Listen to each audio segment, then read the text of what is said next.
Sa bahay ni Harold, sinubukan ng mga kabataan ang lahat ng pinto at bintana ngunit hindi nagtagumpay.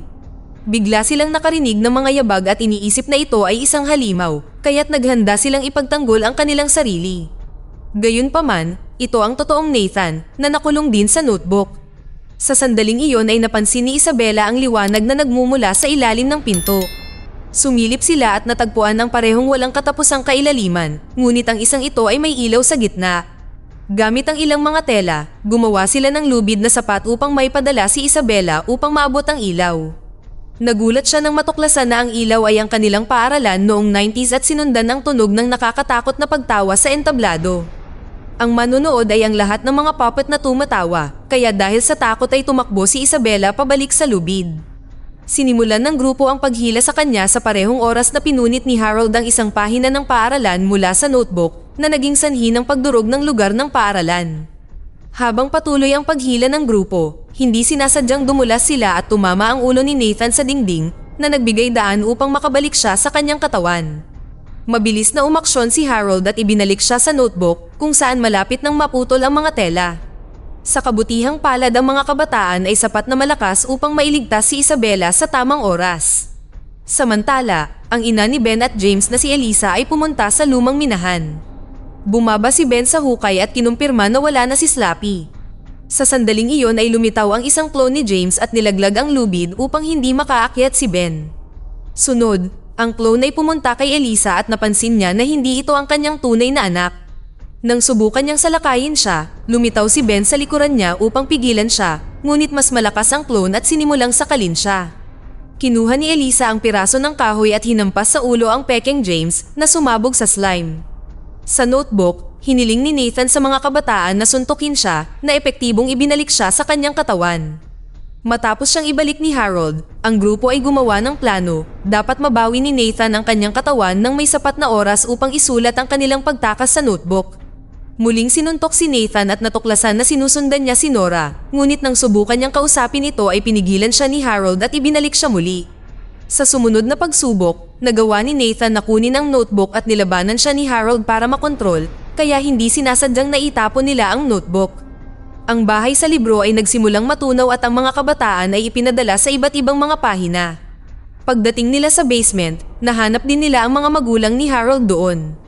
Patuloy na nilalabanan ni Nathan si Harold sa pagkontrol sa katawan niya at pagkatapos ng maraming pakikipagpunyagi, nagawa ni Nathan na manalo.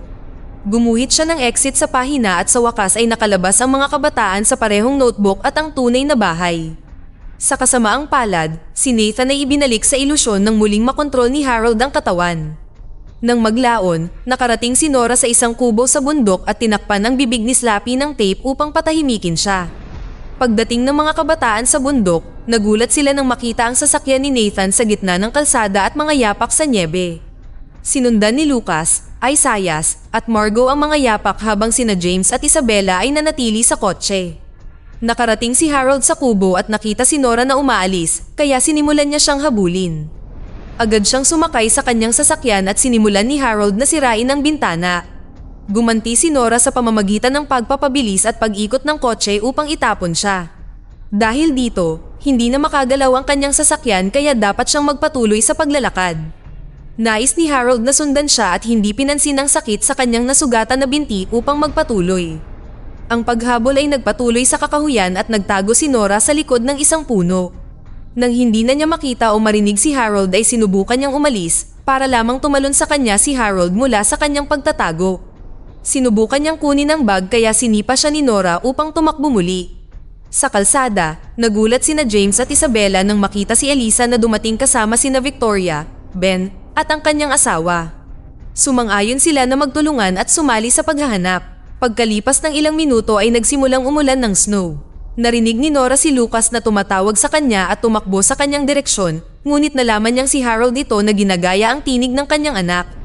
Nag-agawan ulit sila sa bag at sa oras na ito ay nanalo si Harold habang nahulog si Nora sa bangin. Ibinalik ni Harold ang nawawalang mata at tinanggal ang tape upang maging aktibo muli si Slappy. Samantala, ang koponan ni Lucas ay nagkaproblema sa paglalakad dahil mahirap makakita sa nyebe at hindi nila napansin na nawawala si Isaias hanggang sa huli na. Nahulog siya sa gilid ng bangin at nakahawak sa ilang mga ugat. Hinanap siya ni na Lucas at Margo at sa halip ay nahanap si Nora na walang malay. Walang laman ng bag at wala na sina Harold at Slappy.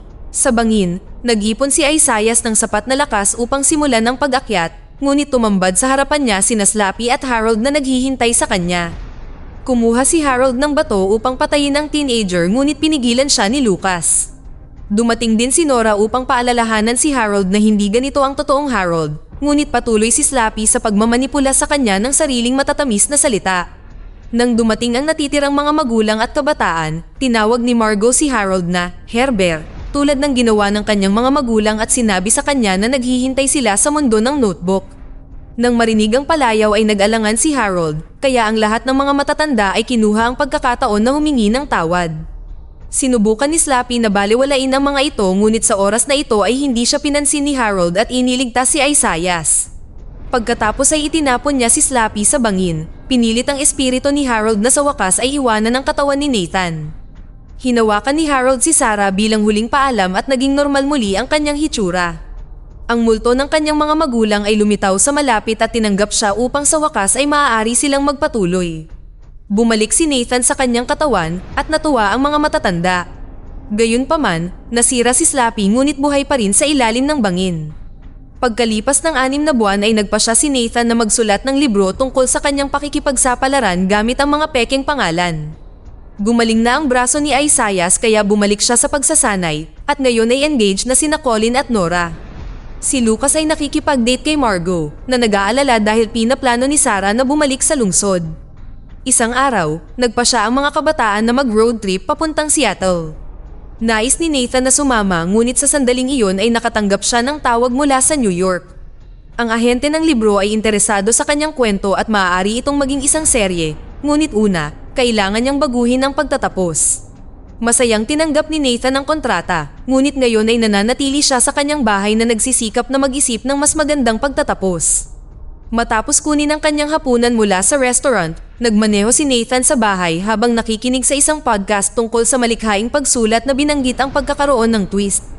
Kasabay nito, nakita niya ang karatula ng bundok at naalala ang lahat ng nangyari kay Slappy na nagbigay sa kanya ng ideya. Kumuha si Nathan ng flashlight at tumingin sa lugar hanggang sa nahanap niya ang mga piraso ng puppet. Sa umaga bumalik si Nathan sa bahay at itinapon ang lahat ng mga piraso sa sahig. Kinuha niya ang sulat mula sa bulsa ni Slappy at binasa ang kakaibang salita, ngunit walang nangyari. Handa na si Nathan na sumuko nang biglang nagsimulang gumalaw ang mga piraso upang muling buuin ang puppet. Habang binubuhay ni Slappy ang nakapreserve na aso ni Nathan mula sa pagkabata, ipinangako niya na bibigyan si Nathan ng pinakamahusay na pagtatapos. Sa Seattle, patuloy na sinusubukan ni Margo na makipag-usap kay Lucas tungkol sa kanilang relasyon dahil pinag-iisipan niyang lumipat dito kasama ang kanyang ina.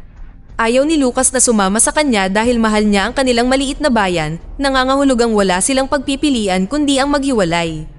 Matapos magpasya si Lucas na umuwi ng mag-isa, sinubukan ni Margo na mag-text sa kanya ngunit hindi niya ito pinansin. Nang gabing iyon ay sinundan ni Nathan ang kanyang aso sa kagubatan at napansin na siya ay naging demonyo. Pagkatapos ay sinimulan niya ang paghuhukay upang makuha ang isang kabaong na dinala niya sa bahay. Kinumbinsi siya ni Slappy na buksan ito at kunin ang card na nakatago sa loob. Ginawa ito ni Nathan at nang basahin niya ang spell, nagkaroon siya ng pangitahin ng nasusunog na gusali. Biglang lumabas ang madilim na espiritu sa puppet at sumanib sa bulok na katawan sa kabaong. Sinimulan ng kalansay na pagalingin ang kanyang katawan at lumitaw ang mahusay na salamangkero na si Kando. Sa sandaling iyon ay pumasok si Ben sa bahay at binago siya ni Kando sa isang puppet bago umalis kasama ang aso. Noong 1879, nakikipaglaban si Teniente Rupert sa isang digmaan at binaril ng kaaway na sundalo. Pagkatapos, naganap ang malakas na pagsabog na nagpatalsik sa kanya sa isang nakatagong kuweba. Napansin ni Rupert ang bakas ng gunpowder at sinindihan ito upang matuklasan ang pader na natatakpan ng mga spell. Ang isang partikular na spell ay nagsimulang kuminang kaya binasa niya ito ng malakas at ang kanyang sugat ay agad na gumaling. Makalipas ang 6 na taon sa New York, si Rupert ay naging isang tanyag na salamangkero sa ilalim ng pangalan na Kando. Iniisip ng mga tao na gumagamit siya ng mga panlilinlang ngunit gumagamit siya ng totoong mga spell mula sa kuweba. Isang araw, binisita niya ang puppeteer na si Franz at ipinakita ang isang spell sa pamamagitan ng pagpapagalaw sa manika nang hindi ito hinahawakan. Pagkatapos ay hiniling ni Kando kay Franz na magtayo ng isang bagay para sa kanya kapalit ng pagtatanghal niya sa kanyang karnabal. Pagkalipas ng isang taon ay natuklasan ni Franz na ginawang puppet ni Kando ang mga manonood para sa ilang ritual. Huli na upang kanselahin ang kasunduan, kaya tinapos niya ang puppet na naging si Slappy. Nang dalhin niya ito sa salamangkero, sinimulan ni Franz ang pagbigkas ng spell na kinuha niya mula sa kanyang kaibigan at sinaksak siya ni Kando upang pigilan siya. Gayunpaman, huli na at ang spell ay nagkaroon ng bisa sa pamamagitan ng pagkulong ng kaluluwa ni Kando sa loob ni Slappy. Sa kasalukuyan ay nakauwi na si Lucas at nagulat nang nakitang hinihintay siya ng kanyang ama. Ipinaliwanag niya na nagkunwari siyang namatay dahil kasama siya sa Witness Protection Program.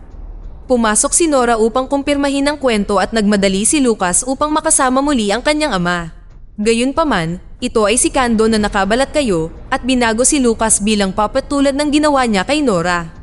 Nang bumalik ang iba pang mga kabataan, pumasok si Isaiah sa kanyang tahanan at ipinakilala siya ni Ben sa isang Washington University Scout na nag-alok sa kanya ng isang buong scholarship sa football. Nag-aatubiling sumang-ayon si Isaiah na pumirma ngunit naramdaman niyang may mali. Samantala, natagpuan ni James si Sam na gumawa ng effort upang anyayahan siya sa prom. Kasabay nito, nadiskubre ni Margot na ang kanyang mga magulang ay nagkabalikan at nais mamuhay ng magkasama bilang isang pamilya. Nang yayakapin na niya sila, biglang dumating si Isaiah at sinabi sa kanya na hindi ito totoo. Sa mas malapitang tingin ay nagpapakitang si Kando ay ang kanyang ina at isang puppet ang kanyang ama. Ang dalawa ay agad na lumabas ng bahay at sinundo ni na James at Isabella na halos malinlang din ng mga puppet. Pumunta ang grupo sa cafe upang hanapin si Lucas at nakita nila siyang umalis sakay ng kanyang motor. Sinundan nila siya sa buong bayan hanggang sa nakarating sila sa paaralan kung saan tinanggal ni Lucas ang kanyang helmet upang kumpirmahin na siya rin ay isang puppet. Nang ituro niya ang kotse, ang lahat ng mga magulang ng mga kabataan ay nagpakita upang kidnapin sila. Ang buong bayan ay pumunta sa football field ng paaralan kung saan nagtayo si Kando ng mga tent at ng matataas na gusali mula sa pangitain. Ang mga kabataan ay naiwan sa tent kasama si Nathan na nagpaliwanag na kinokontrol ni Kando ang bawat tao sa bayan para sa pagtupad ng kanyang pinakadakilang pangarap. Pagkatapos ay lumitaw si Kando at kinumpirma na sa simula pa lang ay minamanipula niya si Harold sa pamamagitan ng katawan ni Slappy. Gamit ang kanyang mahika, ipinakita niya sa kanila ang flashback ng digmaan at ang kuweba. Sa paglipas ng mga taon ay naging dalubhasa siya sa lahat ng mga spell sa dingding maliban sa isa, ang ritual ng tore. Ang larawang nakaukit sa dingding ay nagpapakita ng 1,000 mga tao na sinunog upang mamatay kapalit ng pagpapalaya sa lahat ng mga kakilakilabot sa mundo na siyang plano ni Kando. Paglabas niya, inutusan niya ang aso ni Nathan na patayin ang mga kabataan. Nakaramdam ng konsensya, kinuha ni Nathan ang panulat at paulit-ulit na sinaksak ang aso upang patayin siya. Pagkatapos ay humingi siya ng paumanhin sa mga kabataan, sinabing hindi niya akalain na ganito kalala ang gagawin ni Kando. Sinabi sa kanila ni Nathan na ang kanyang lolo sa tuhod ay si Franz ngunit wala siyang ideya kung paano pinigilan ng lalaki si Kando noon. Ang tanging pagpipilian na mayroon sila ay buhayin si Franz. Pagkalipas ng ilang minuto nang malapit ng sindihan ni Kando ang tore kasama ang lahat ng mga tao, nagulat siya nang makita si Franz sa likuran niya. Hiniling ng mga kabataan kay Franz na pigilan si Kando, ngunit sa halip, sinabi ni Franz na sa wakas ay nakita niya ang pangitain ng kanyang kaibigan at kinuha ang sulo upang siya mismo ang magsindi. Nakatingin si Kando sa mga sumisigaw na tao ngunit biglang nagbago ang kanyang mukha sa isang puppet. Lumalabas na nagpanggap si Nathan bilang Franz gamit ang ilusyon sa pamamagitan ng mga spell mula sa magic book. Habang tinatalakay ng mga kabataan kung paano magpapatuloy, bumalik sa normal si Kando dahil ang spell na iyon ay hindi gumagana sa kanya. Nagbanta si Isaiah na susunugin ang spellbook gayunpaman, kabisado na ni Kando ang lahat ng ito. Kinuha na lang niya ang solo mula sa kamay ni Isaiah at sinimulang bigkasin ang spell na tumawag ng lindol. Ang madilim na enerhiya ay lumabas sa lupa upang hulihin sila ngunit nang hampasin ito ni Isaiah ng spellbook, naalis niya ito. Pagkatapos ay pinalaya niya si Margot at ibinigay sa kanya ang libro upang mapalaya niya ang iba habang tumakbo siya upang pigilan si Kando. Habang sina Kando at Isaiah ay naglalaban sa lupa, tiningnan ni Margot ang listahan ng mahika at nakahanap ng reverse spell. Binanggit niya ito at nagsimulang magbago si Kando pabalik sa Rupert, kasama na ang sugat na dulot ng bala. Lumabas sa lupa ang espiritu ng mga sundalo upang kaladkarin siya at dahil sa galit ay nagpaputok si Rupert na nagbabalak na patayin si Margot. Tumalon si Isaiah sa gitna at nabaril sa halip. Itinapon ng mga espiritu si Rupert sa impyerno at sinipsip ang lahat ng mahika mula sa mga puppet sa tore na ngayon ay bumalik sa normal. Lahat ay nagmamadaling lumapit kay Isaias, desperado na tumulong. Maya-maya sa ospital, ipinaalam ng doktor sa grupo na hindi makakaligtas si Isaias, kaya't mayroon lamang silang ilang sandali upang magpaalam. Pumasok muna si Margot at umiyak habang nagbabahagi siya ng ilang salita ng pagmamahal.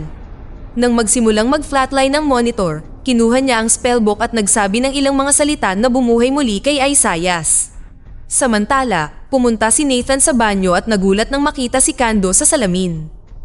Dito na nagtatapos ang ating kwento.